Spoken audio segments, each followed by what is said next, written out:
Creston history comes to life at this year's Fall Fair with the Cherry Chuck Challenge.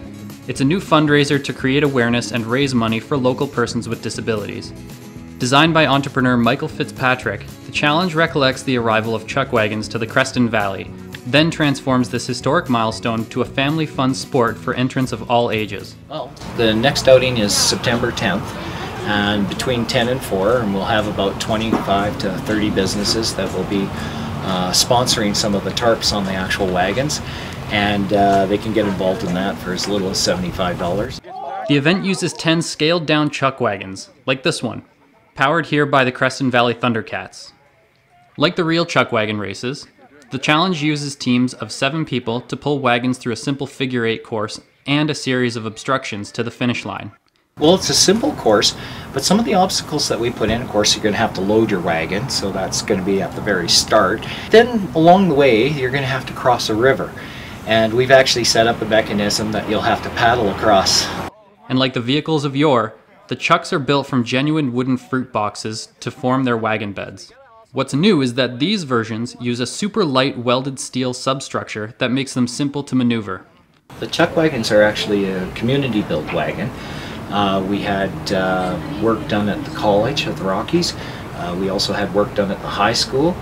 And we also had work from local businesses such as Huscroft Mills and Comfort Welding. The most daunting challenge in building these 10 chuck wagons was designing a wheel that could turn on a dime and not tear up the turf of the Alex Nilsson field at the rec center. So we had to come up with something that would work on all surfaces. And we thought a bicycle wheel. How simple is that?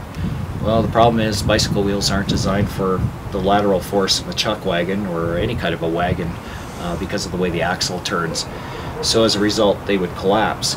So we literally had to reinvent the wheel, and that was building a wagon wheel by hand and putting it inside a bicycle rim and tire. So what happens to the chucks after the Fall Fair race? Well, after the race on September 10th, the chuck wagons will be moved back to Spectrum Farms, and anybody can come and take a look at them or the construction of them. We've had a lot of interest to buy them. They're not for sale. But Mike's greatest reason for building the chuck wagons is a philanthropic one. We bring together all elements of the community, and we work and pull together to raise a little bit of money for a very worthy charity, and that is Spectrum Farms Crackle, which is the Kootenay Region Association for Community Living, to help the most marginalized people in our community.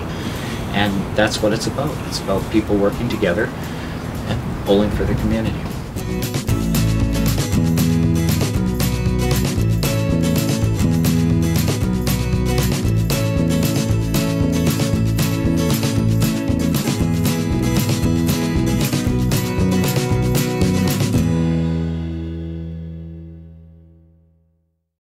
CRTV, our region, our stories.